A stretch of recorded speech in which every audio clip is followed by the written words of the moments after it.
Transforme a sua vida em um ano lendo a Bíblia de capa a capa. Eu quero convidar você a abrir as Sagradas Escrituras e acompanhar comigo a leitura do dia 239. De 365 dias, nós já percorremos 239 dias de leitura. E se você perdeu algum dia dessa leitura, você tem a oportunidade aqui ao final desse vídeo acessar toda essa playlist, né? Todos esses dias e também o dia da leitura anterior. E na leitura anterior, nós vemos aqui então Paulo diante, né, do rei Agripa e fazendo a sua defesa, e eles estão tentando achar algo para poder acusar eles, porque isso veio, né, dos judeus, veio dos sacerdotes, dos líderes, né, que viviam no templo, acusando Paulo, né, de tumulto, enfim. E Paulo, ele é muito claro, muito convicto do encontro dele em Damasco, e ele vai mencionando que ele era um homem que estudou na grande escola de Gamaliel, ele conhece a lei, ele era um fariseu, né, ele seguia a lei judaica, né, ele era zeloso. Nós vemos isso inclusive, né, em outras cartas, quando ele fala do seu pedigree lá em Filipenses, enfim. E eles reconhecem que realmente Paulo não tinha nenhuma acusação que pudesse nem prendê-lo e nem matá-lo. Mas Paulo então ele tinha pedido para que ele pudesse ser julgado a Roma, né, ao imperador César. Eles acabam, Agripa no final da leitura diz, ele poderia ser liberto se não tivesse apelado para César. Capítulo 27 é hoje o dia da leitura. Nós vamos finalizar, se Deus assim permitir, o livro de Atos.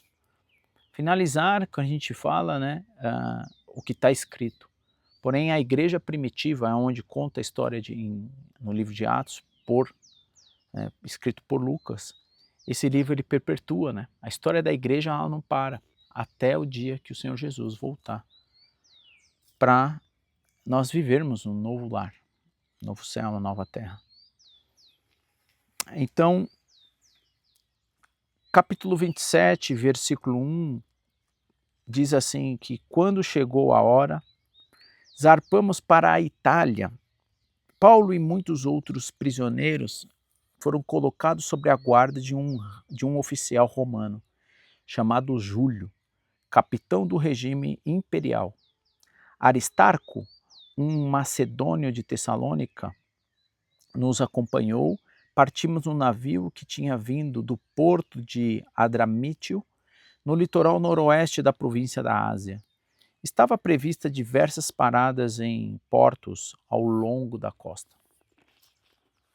No dia seguinte, quando ancoramos em Sidom, Júlio demonstrou bondade a Paulo, permitindo que ele desembarcasse para visitar amigos e receber ajuda material deles. Versículo 4, quando partimos de lá, fomos costeando a ilha de Chipre, devido aos ventos contrários que tornavam difícil manter o rumo. Prosseguindo por mar aberto, passamos pelo litoral da Cilícia e da Panfilha, chegando a Mirra, na província de Cilícia. Ali um oficial no comando encontrou um navio egípcio de Alexandria que estava de partida para a Itália e nos fez embarcar. Navegamos vagarosamente por vários dias e depois de muita dificuldade nos aproximamos de Cnído. Por causa dos ventos contrários, atravessamos para Creta, acompanhando o litoral menos exposto da ilha, de frente ao cabo de Salmona. Costeamos a ilha com grande esforço até que chegamos em bons portos. Perto da cidade de Laceia, havíamos perdido muito tempo. As condições climáticas estavam se tornando perigosas para a navegação. pois se aproximava o fim de outono, e Paulo tratou dessas questões com os oficiais do navio. Disse ele: Senhores, se prosseguirmos, vemos que temos problemas adiante. Haverá grande prejuízo para o navio e para a carga, e o perigo para a nossa vida. Mas o oficial encarregado dos prisioneiros deu mais ouvido ao capitão e ao proprietário do navio que a Paulo. E, uma vez que bons portos eram uma enseada aberta, um péssimo lugar para passar o inverno, a maioria da tripulação desejava ir a Fenícia, que ficava mais adiante na costa de Creta, e passar o inverno ali. Fenícia era um bom porto, com aberturas apenas para o sudoeste e o noroeste. Versículo 13 de capítulo 27 de Atos: quando um vento leve começou a soprar do sul, os marinheiros pensaram que conseguiriam chegar lá salvo. Por isso levantaram âncora e foram costeando a Creta. Mas o tempo mudou e, de repente, um vento com força de furacão, chamado Nordeste, soprou sobre a ilha e nos empurrou para o mar aberto. Como os marinheiros não conseguiam manobrar o navio para ficar de frente para o vento, desistiram e deixaram que fosse levado pela tempestade. Bom dia, Cida Gomes, seja bem-vinda, paz do Senhor. Atos capítulo 27, versículo 16. Navegamos pelo lado menos exposto de uma pequena ilha chamada Cauda, onde com muito custo conseguimos içar para bordo o barco salva-vidas, que viajava rebocado. Então, marinheiros amarraram cordas em volta do casco do navio para reforçá-lo. Temiam ser arrastado para os bancos de areia de Sirte, diante do litoral africano, por isso baixaram a âncora flutuante para desacelerar o navio e deixaram que fosse levado pelo vento. No dia seguinte, como ventos com força de vendaval continuava a castigar o navio, a tripulação começou a lançar a carga ao mar.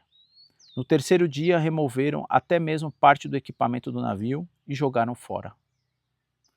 A tempestade terrível do navio prosseguiu por muitos dias, escondendo o sol às estrelas, até que perdemos todas as esperanças. Versículo 21, fazia tempo que ninguém comia. Por fim, Paulo reuniu a tribulação e disse: Senhores, deveriam ter me dado ouvidos no princípio e não ter deixado bons portos.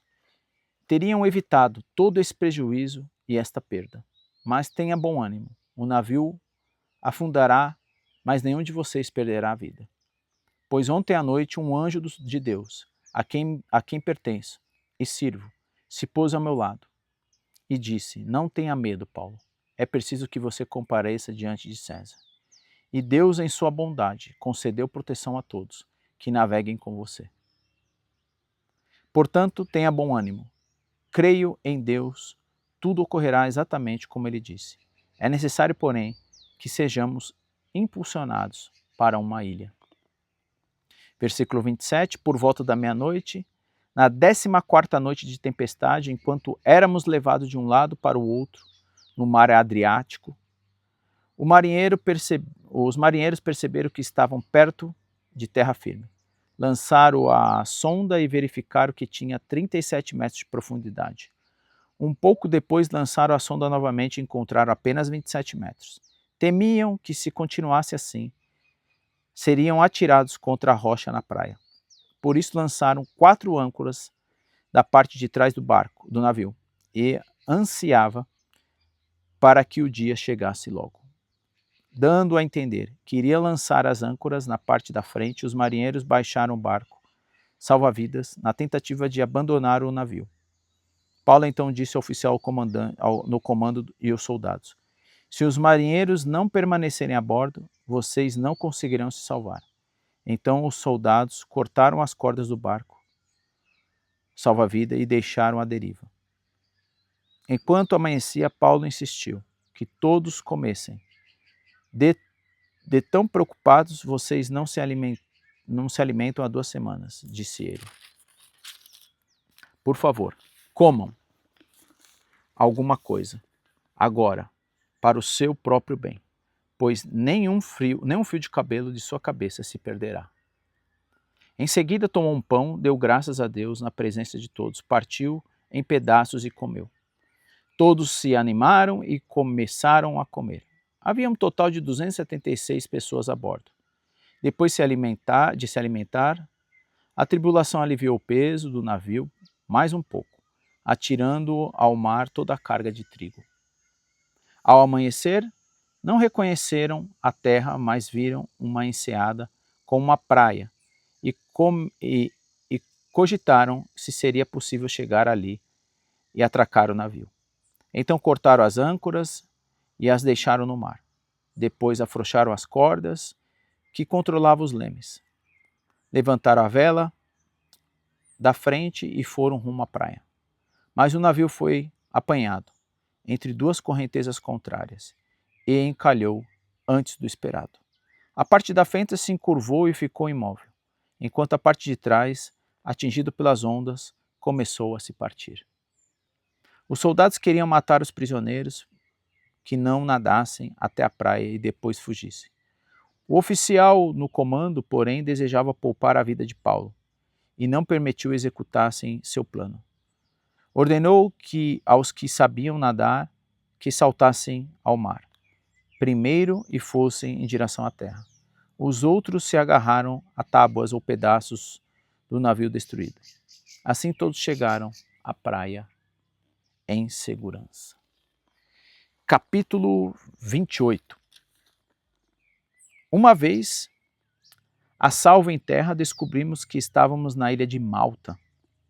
O povo de lá nos tratou com muita bondade por ser um dia frio e chuvoso. Fizeram uma fogueira na praia para nos receber. Enquanto Paulo juntava um monte de gravetos e os colocava no fogo, uma cobra venenosa que fugia do calor mordeu a sua mão. Quando os habitantes da ilha viram que a cobra pendurada na mão de Paulo, disseram uns aos outros: sem dúvida, ele é um assassino. Embora tenha escapado do mar, a justiça não lhe permitiu viver. Mas Paulo sacudiu a cobra no fogo e não sofreu nenhum mal. O povo esperava que ele inchasse ou caísse morto de repente. No entanto, depois de esperarem muito tempo e verem que nada havia acontecido, mudaram a ideia e começaram a dizer que ele era um deus. Perto da praia havia uma propriedade pertencente a Públio, a principal autoridade da ilha. Por 3 dias ele nos hospedou e nos tratou com bondade. Aconteceu que o pai de Públio estava doente com febre e desenteria. Paulo entrou, orou por ele e, impondo as mãos sobre ele, sobre a sua cabeça, o curou. Então os demais enfermos da ilha vieram e foram curados. Como resultado, fomos cobertos de presente e honras. E chegada a hora de partirmos, o povo nos forneceu todos os suprimentos necessários à viagem. 3 meses depois do naufrágio, embarcamos em um outro navio que havia passado o inverno na ilha. Era um navio alexandrino que tinha parte da frente a figura dos deuses gêmeos. Aportamos em Siracusa, onde ficamos 3 dias. Dali navegamos até Régio. Um dia depois, o vento sul começou a soprar, de modo que no dia seguinte prosseguimos até Puteoli. Ali encontramos alguns irmãos que nos convidaram a passar uma semana com eles, depois fomos para Roma. Os irmãos de Roma souberam que estávamos chegando e vieram ao nosso encontro no fórum da Via Ápia. Outros se juntaram a nós nas 3 vendas. Ao vê-los, Paulo se animou e agradeceu a Deus. Quando chegamos a Roma, Paulo recebeu permissão por ter a sua própria moradia, sob a guarda de um soldado. 3 dias depois de chegar, Paulo convocou os líderes judeus locais e lhes disse: Irmãos, embora eu não tenha feito nada contra o nosso povo, nem contra o costume dos nossos antepassados, fui preso em Jerusalém e entregue ao governador romano. Os romanos me interrogaram e queriam me soltar, pois não encontraram motivo para me condenar à morte.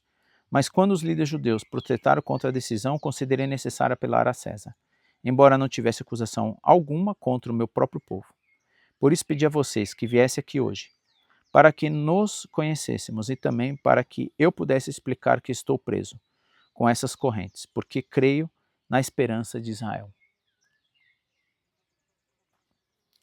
Eles responderam: não recebemos nenhuma carta da Judéia, e ninguém que veio de lá nos informou coisa contra você.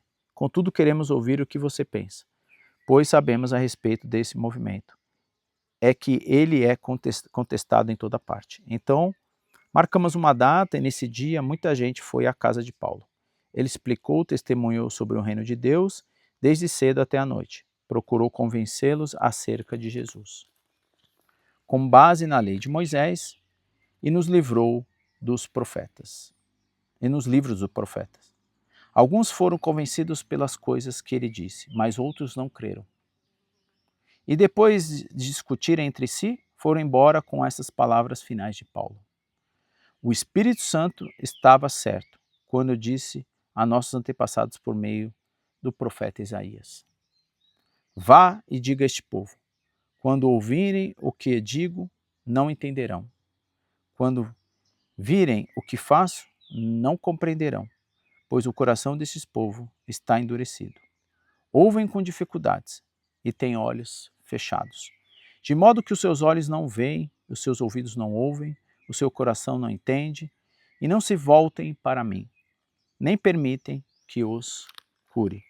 Portanto, quero que saiba que esta salvação vinda de Deus também foi oferecida aos gentios, e eles a aceitaram. Depois de ele terem dito essas palavras, os judeus partiram em grande desacordo uns com os outros. Durante 2 anos seguintes, Paulo morou em Roma às próprias custas. A todos que visitaram, ele recebia, proclamando corajosamente o reino de Deus e ensinando a respeito do Senhor Jesus Cristo, sem restrição alguma. E aqui a gente então encerra, né, mais um livro, né, o livro de Atos, na leitura 239.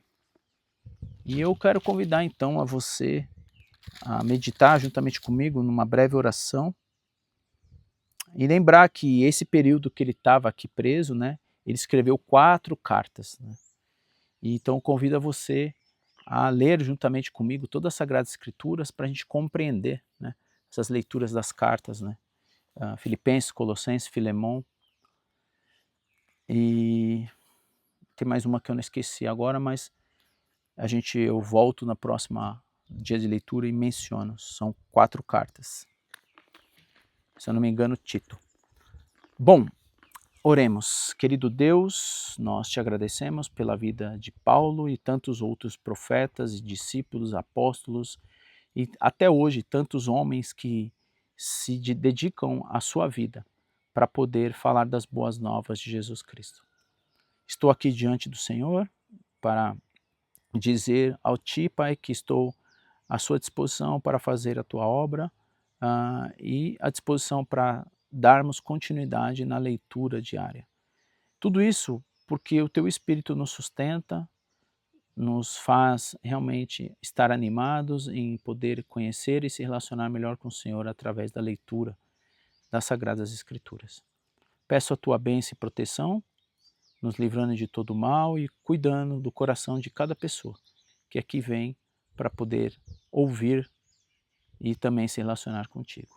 Que a Tua palavra possa transformar a vida de todos aqui. Que a Tua palavra possa propagar, que esse vídeo, essas leituras possam atingir pessoas que queiram se relacionar com o Senhor. No nome santo do Teu Filho Jesus. Amém. Que Deus te abençoe.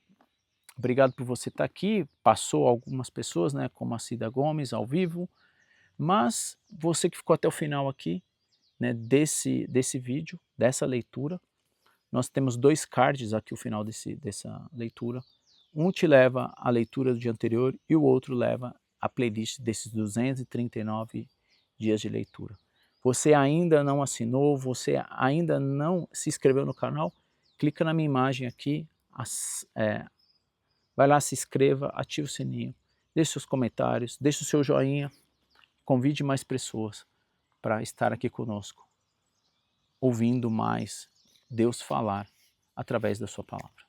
Que Deus te abençoe, nos vemos no próximo dia de leitura, se assim permitir, e num novo livro.